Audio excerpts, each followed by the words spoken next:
नमस्कार मैत्रिणींनो, तर मी माधुरी स्वागत करते तुमचं सर्वांचं आपल्या माधुरीज किचन अँड ब्लॉगमध्ये। तर आज मी तुमच्यासाठी खूप उपयुक्त माहिती घेऊन आलेली आहे, कारण आता सध्या पावसाळा चालू आहे आणि पावसाळा म्हटलं की आपल्याला पायपुसणीची खूप सारी गरज पडते, हो की नाही। त्यासाठीच आपल्याला टाकाऊपासून टिकाऊ अशी वस्तू अगदी 5 मिनिटांमध्ये मी तयार करणार आहे। आता कशी ती मी तुम्हाला सांगतेच। तर इथे तुम्ही खाली जे पाहताय हा माझा ड्रेस आहे, जे की मी आता यूज करत नाही। तर हा ड्रेस मी घेतलेला आहे, त्यावरती आता इथं मी ताट ठेवलेला आहे। म्हणजे तुम्हाला जर घ्यायचा असेल ना, तुम्ही वेगवेगळे आकार घेऊ शकतात, म्हणजे पितळी म्हणा किंवा कटोर, ताट, जसं काही तुम्हाला लहान मोठे आकार पाहिजे असतील ना, त्या प्रमाणात तुम्हाला इथे ते भांडं वापरायचं आहे। आता ही माझ्याकडे ताट होतं, ते मोठं म्हणजे ताट होतं, तर ते मी इथे घेतलेलं आहे। आणि जे खडू असतो शिलाई काम करण्यासाठी, आपल्याकडे एक छोटासा चॉक असतो चपट्या साईजचा, तर तसा खडू जर तुमच्याकडे नसेल तर तुम्ही पेन्सिलने सुद्धा बॉर्डर करू शकतात। जे काही तुमच्याकडे असेल त्याने बॉर्डर करून घ्यायची। आता तुम्ही पाहताय व्हिडिओमध्ये त्या पद्धतीने इथे मी बॉर्डर करून घेतलेली आहे। आता आपल्याला काय करायचं, याला कट करून घ्यायचं। पण आता जो साईडच्या पट्ट्या दिसताय तुम्ही, बॉर्डरच्या नंतरच्या तुम्ही साईडला 2-2 बोटाचं अंतर आपलं राहिलेलं आहे, तर ती मी इथे झालर बनवण्यासाठी घेणार आहे। म्हणजे गोलाकार जी पायपुसणी झाली तर त्याला साईडनी झालर मला लावायचे आहेत। झालर म्हणजे तुम्ही थोडक्यात लेस सुद्धा म्हणू शकतो आपण, पण ही झालर म्हणजे जे प्लेट्स पाडून करतो त्याला झालर म्हणतात।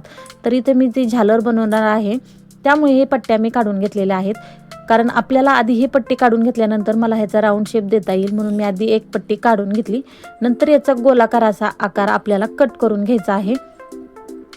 आता व्हिडिओत दिसतंय त्याप्रमाणेच आपल्याला हे सगळं करून घ्यायचं आहे। अगदी झटपट होणारं, म्हणजे फक्त 5 मिनिटांमध्ये। आता मी तुम्हाला स्टेप बाय स्टेप सांगते, त्यामुळे थोडासा वेळ मला जास्त लागतोय, पण तुम्ही जर घरामध्ये हे बनवत असाल ना, तर अगदी 5 मिनिटांमध्ये सुद्धा तुमची पायपुसणी रेडी होते। म्हणजे त्यासाठी मार्केटमध्ये जाण्याची किंवा बाजारातून नवीन पायपुसणी आणण्याची काही गरज नाही। प्रत्येकाच्या घरामध्ये टाकाऊ कपडे असतात, त्याचा वापर करून आपण छान अशा पायपुसण्या घरच्या घरी तयार करू शकतो, आणि शिवाय वेगवेगळ्या आकारांमध्ये सुद्धा करू शकतो। आता तुम्ही म्हणत की मला शिवताच येत नाही, तर मी कसं बनवू? तुम्ही हातावरती सुई धागा जर आपल्याला सर्वांनाच येतो, त्याचं आपल्याला शिवता येतं, तर तुम्ही अगदी हातावरती सुद्धा ही पायपुसणी तयार करू शकतात। एवढी सोपी पायपुसणी आहे। तर तुम्ही पाहू शकतात इथे मी व्हिडिओत दिसते त्याप्रमाणे सगळं गोलाकार असा राऊंड कट करून घेतलेला आहे, आणि अशाच पद्धतीने आपल्याला कट करून घ्यायचं आहे। आता शिलाई काम करताना जास्त गडबडही करायची नाही, कारण प्रत्येक गोष्टीला थोडासा वेळ लागतोच। आता मी लगेच म्हणले म्हणजे 2च मिनिटात तयार होणार असं नाही, तर थोडं स्टेप बाय स्टेप, म्हणजे फक्त 5 मिनिटांमध्ये जरी आपण तयार करत असलो तरी नवीन शिकणाऱ्यांसाठी थोडासा वेळ जातो। म्हणून मी सांगते की जरा गडबड करायची नाही। जर तुम्हाला येत असेल तर तुम्ही अगदी 2 मिनिटांमध्ये तयार करू शकतात, पण जर येत नसेल तर थोडासा वेळ जाईल। तर इथे पाहताय तुम्ही त्याप्रमाणे मी ते 2 भाग त्याचे करून घेतलेले आहेत। आता पावसाळा आहे म्हटल्यानंतर काय होतं, पावसाळ्यामध्ये कपडे पटकन सुकत नाहीत, त्यामुळे जास्त जाड पायपुसणी आपल्याला वापरायची नाही। फक्त पावसाळ्यापुरती वापरली तरी काही हरकत नाही, कारण उन्हाळ्यामध्ये थंडीमध्ये आपल्याला एवढ्या पायपुसण्या लागत नाहीत ज्या की आपल्याला पावसाळ्यामध्ये लागतात। कारण पावसाळ्यामध्ये आपण जर ओलीच पायपुसणी ठेवली तर काय होतं, घरामध्ये सगळीकडे कुबट वास येतो, आणि मग ते आपल्याला पण फ्रेश वाटत नाही। आणि आपण म्हणतो ना, घराची कळा अंगण सांगतं, तसंच असतं। दारात टाकलेली पायपुसणीवरून अंदाज येतो की बाबा घरामध्ये किती स्वच्छता असेल किंवा काय, याच्यावरून आपल्याला थोडंसं जाणवतं की बाबा हे कसे राहतात काय। त्याच्यामुळे शक्यतो काय करायचं, पायपुसण्या आपल्याकडे जरी नसल्या तरी घरामध्ये शिल्लक टाकाऊ कापडा असतोच, तर त्याचा अशा पद्धतीचा वापर करायचा आहे। तर आता इथं तुम्ही पाहतायच हा माझा न घातलेला ड्रेस आहे, म्हणजे मी त्याचा यूज करत नाही आता। तर तो हा ड्रेस मी घेतलेला आहे, त्याच्यावरती ताट ठेवून गोलाकार राऊंड घेऊन इथे मी कट करून घेतलेला आहे। आणि हा पाहताय हे तुम्ही आपण याच्या झालर बनवणार आहोत। इथपर्यंत जर तुम्हाला समजलं असेल तर पुढची मी स्टेप सांगते। पण त्याआधी ना आपल्याला कसं होतं, पावसाळ्यामध्ये पायपुसणी हमखास आपल्याला दिवसातून एकदा तरी बदलायलाच पाहिजे, कारण ओले कपडे ठेवले तर वास सुटतो। त्यामुळे शक्यतो घर आपल्याला पावसाळ्यामध्ये फ्रेश ठेवायचं, म्हणजे जेणेकरून आपल्या घरामध्ये पॉझिटिव्ह एनर्जी येते, नकारात्मक दृष्ट्या बाहेर जाते। कारण काय होतं, आपलं मनच आपल्याला काहीतरी निगेटिव्ह असं म्हणजे काय म्हणतो ना, कमेंट करत राहतात की बाबा असं केल्याने असं होईल, तसं केल्याने तसं होईल। तर तशा गोष्टींचा कधीच विचार करायचा, जे काही होईल ते आपल्या बाबतीत पॉझिटिव्हच घडेल असा विचार करत राहायचा, आणि कुठल्याही कामाला लागायचं। तर आता पाहताय तुम्ही इथे माझ्याकडे ड्रेस असल्यामुळे साईडला ना कटच्या ज्या पट्ट्या होत्या, तर त्या मी इथे झालर बनवण्यासाठी कट करून घेतलेल्या होत्या। त्यामुळे त्याच्या साईडचा जे जाड भाग होता टिप मारलेला, तो मी कट करून घेतला। आता लक्षात ठेवा, सुईचं आणि उलटं हे व्यवस्थित आपल्याला बघून घ्यायचं आहे, जेणेकरून आपल्याला त्याला जॉईन करता येईल। आता नवीन शिकणाऱ्यांसाठी हे थोडंसं स्टेप बाय स्टेप लक्षात घेऊन करा, नाही तर तुम्ही अगदी सोपी पद्धत आहे 5 मिनिटांमध्ये, आणि तुम्हाला लक्षात येईल अशा पद्धतीचा व्हिडिओ मी इथे टाकलेला आहे। तर बघा इथे मी दोन्ही जॉईंट केले आणि त्याला टीप मारून घ्यायची आहे. अशाच पद्धतीने मी जवळजवळ 8 ते 10 पट्ट्या काढलेल्या होत्या, कारण झालर करण्यासाठी आपल्याला थोड्याशा जास्त पट्ट्या लागतात. आपण प्लेट्स टाकतो त्यामुळे थोडासा कपडा जास्त लागतो. आता एकसारखा पट्टा म्हणजे जे म्हणतो आपण कपडा तो आपल्याला कट करून घ्यायचा आहे, म्हणजे व्यवस्थित अशी झालर लहान मोठी होणार नाही. जर तुम्ही कापताना कमी जास्त मापामध्ये कापली तर प्लेट्स त्याच्या लहान मोठ्या होतील. त्यामुळे व्यवस्थित असं आधी आपल्याला जोडल्याच्या नंतर पट्टी अशी अंतरून घ्यायची आणि नंतर जिथे जास्त वाटेल तिथं आपल्याला व्यवस्थित असं कट करून घ्यायचं आहे. आता तुम्ही पाहताय इथे मी सगळे काही पट्ट्या ज्या कापलेल्या होत्या त्या व्यवस्थित अशा जोडून घेतल्या. नंतर आता आपल्याला याच्या प्लेट्स टाकायच्या आहेत. आता बघा थोडंसं हाताने एक साईडला थोडंसं घडी घालायची आणि त्याच्या दुमडत आपल्याला त्याच्या प्लेट्स करायच्या आहेत. जर तुम्हाला जास्त जमत नसतील, कमी जास्त येत असतील तर तुम्ही काय करायचं, पट्टी वगैरे घ्यायची आणि पट्टीच्या मापातच त्याच्या प्लेट्स घ्यायच्या, म्हणजे एकसारख्या प्लेट्स तुम्हाला सगळीकडे पडतात. तर इथे बघा तुम्ही अशा पद्धतीने इथे मी सगळीकडे प्लेट्स टाकून घेते. आता तुम्हाला दिसेल या पद्धतीने मी ते कॅमेरासुद्धा ॲडजस्ट केलेला आहे, म्हणजे पटकन तुमच्या लक्षात येईल. अगदी 5 मिनिटापासून टिकाऊ वस्तू आपण इथे बनवत आहोत. तर बघू शकता तुम्ही. आता ही पायपुसणी ना तुम्ही फक्त पावसाळ्यापुरती जर यूज केली आणि नंतर टाकून दिली ना तर हे काही हरकत नाही, कारण असे पण आपण हे कपडे टाकूनच दिलेले असतात. त्याचे कपड्याचा डबल वापर तर आपण करणार नाहीत. मग त्याच्याऐवजी आपण पायपुसणी केली तर पावसाळ्यामध्ये ती छान दिसेल आणि दिसायला सुद्धा खूप अट्रॅक्टिव्ह होतात, म्हणजे वेगवेगळ्या डिझाईनमध्ये सुद्धा तुम्ही शिवू शकतात. तर बघा इथं दिसते त्याप्रमाणे इथे आपल्याला छोट्या छोट्या प्लेट्स टाकून घ्यायच्या आहेत. कापड ती व्यवस्थित धरून आपल्याला याच्या प्लेट्स टाकून घ्यायच्या आहेत.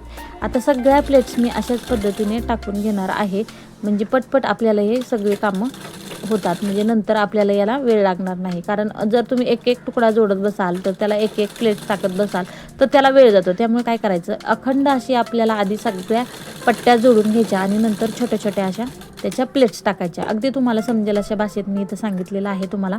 आता मी प्लेट्स टाकल्यानंतर जे लहान मोठा कापड परत झालेलं होतं ते व्यवस्थित असं कट करून घेतलं आणि पाहता एवढे आपल्या म्हणजे 2 राऊंड शेपला आपल्याला हे पुरेल एवढी मी इथे झालर बनवून घेतलेली आहे.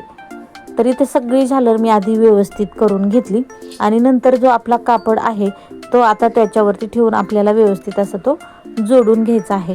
तर तुम्ही पाहताय इथं सगळं मी आधी राऊंड शेप बसतोय का हे पाहिलं, चेक केलं. कारण काय होतं, परत आपण शिवायला गेलं की कापड आपल्याला कमी पडतं, मग आपल्याला परत धावपळ होते की कमी पडलं परत जॉईंट द्या. त्यापेक्षा आधीच ते आपण हे जर व्यवस्थित बघून घेतलं ना तर मग आपल्याला ते पटकन शिवता पण येतं आणि वेळ पण आपला वाचतो. तर आता बघा तुम्ही साईडला इथं खाली जी गोल कपडा दिसतोय तर त्याला साईडला अर्धा इंचावरती मी गोल राऊंड असा मार्किंग करून घेतलेला आहे, म्हणजे त्याच्यावरतीच आपल्याला इथे टिप मारून घ्यायची आहे. असं केल्याने आपल्या पटकन लक्षात येतं किंवा कमी जास्त माप वगैरे होत नाही. त्यामुळे शक्यतो तुम्ही काही पण शिवत असू द्या त्याच्यावर थोडंसं मार्किंग करून घेत जा, म्हणजे जेणेकरून आपण जे शिवतो ते कमी जास्त आकारामध्ये होणार नाही किंवा साईज जे म्हणतो आपण तर ते सेम येईन सगळीकडे. आता अर्धा इंचावरतीच मला शिवायचं होतं, त्यामुळे सगळीकडे असा गोलाकार राऊंड मी देऊन घेतलेला होता आणि त्याच्यावरती कापड धरून व्यवस्थित असं मी ते टिप मारून घेत होते. आता ही लेस मी आतल्या साईडला जोडली आहे, म्हणजे आपली लेस काय होईल तर दोन्ही साईडला आपल्याला पायपुसणीचा यूज होईल, म्हणजे उलटी बाजू सरळ बाजू असं काही राहणार नाही. दोन्हीकडेनेही आपल्याला व्यवस्थित अशी पायपुसणीचं वापरता येईल किंवा दिसायला सुद्धा ती छान दिसेल अशा पद्धतीने इथे मी लावून घेत आहे. तर तुम्ही पाहताय त्या पद्धतीने आपल्याला हळूहळू इथे झालर व्यवस्थित करून शिवून घ्यायचं आहे. कारण काय होतं, गडबड केली ते कापडं इकडले तिकडं गुंतले जातात आणि मग त्याचा आकार थोडासा वेगळा येतो. त्यामुळे जास्त गडबडही करायची नाही, थोडंसं स्लोमध्ये शिवून घ्यायचं आहे. आता इथं मी स्टेप बाय स्टेप तुम्हाला सांगितलेलं आहे. आत्तापर्यंतच्या व्हिडिओमध्ये मी तुम्हाला सांगितलं की मी आधी ताट ठेवून इथे ड्रेसचा कपडा कट करून घेतलेला आहे, नंतर त्याची साईडच्या पट्ट्या कट करून घेऊन मी त्याचा झालर केलेली आहे आणि नंतर हा झालर आता जो आपण मेन कपडा कट केलेला होता गोल राऊंडचा तर त्याच्यावरती आपण आता जोडून घेत आहोत. आता तुम्ही पाहताय तर अशा पद्धतीने इथे मी जोडून घेतलेलं आहे. आता ही उलटी बाजू झालेली आहे तर एक बाजू सुईची झालेली आहे. आता हे पाहताय ना, याच्यावरती आपल्याला परत दुसरा जे कापड होतं आपलं ते जोडून घ्यायचं आहे.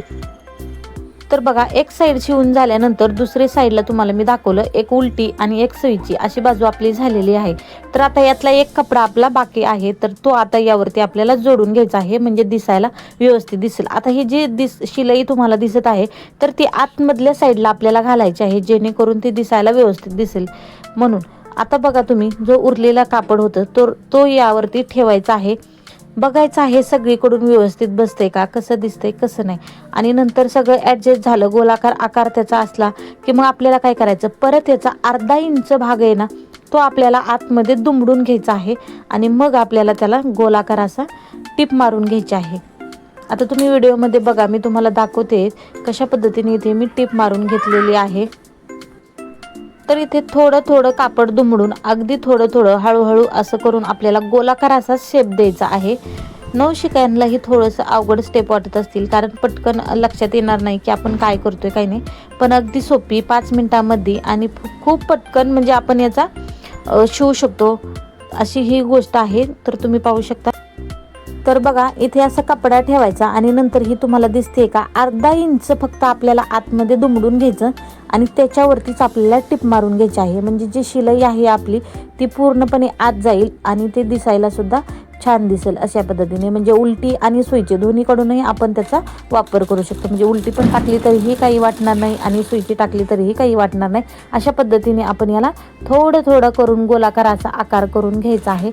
यामध्ये झालर वगैरे मध्ये व्यवस्थित धरून मग आपल्याला याला वरून टिप मारून घ्यायची आहे. जर तुम्हाला लेस वगैरे याला लावायची असेल ना तर तुम्ही लावू शकता, पण शक्यतो काय होतं आपण पाय पुसण्यासाठीच वापर करतो, त्यामुळे त्याला जास्त डेकोरेट वगैरे करून काही उपयोग होत नाही. त्यामुळे अगदी साध्या सिंपल पद्धतीने आपण इथे फक्त झालर लावून इथे छान अशी गोलाकार म्हणजे आकाराची आपण पायपुसणी केलेली आहे. तर तुम्ही पाहताय त्या पद्धतीने ते अर्धा इंच मी आतमध्ये दुमडला आहे आणि वरून व्यवस्थित अशी दाबटीप टाकून घेत आहे. तर दिसतंय का तुम्हाला, अशा पद्धतीने छान अशी आपली इथे पायपुसणी झालेली आहे. सगळीकडे मी तसंच दुमडले तुम्ही बघताय. शिलाई आपली दोन्ही साईडला पण आतून बाहेरूनही ओळखायला येत नाहीये. म्हणजे ती जी शिलेली होते आपण शिवलेलं होतं ते पूर्णपणे आतमध्ये गेलेलं आहे, त्यामुळे दिसायला सुईची आणि उलटी दोन्ही साईडला खूप छान आपली पायपुसणी झालेली आहे. तर इथं टाकल्यानंतर तुम्ही पाहू शकता दारामध्ये सुद्धा खूप सुंदर आपली ही पायपुसणी दिसते. आता उलटी सुईची दोन्ही साईडला खूप सुंदर झालेली आहे. आता याच्यावरती पाय सुद्धा ठेवल्यानंतर बघा किती मस्त आणि युनिक दिसते. तर मैत्रिणींनो, व्हिडिओ आवडला असेल तर नक्कीच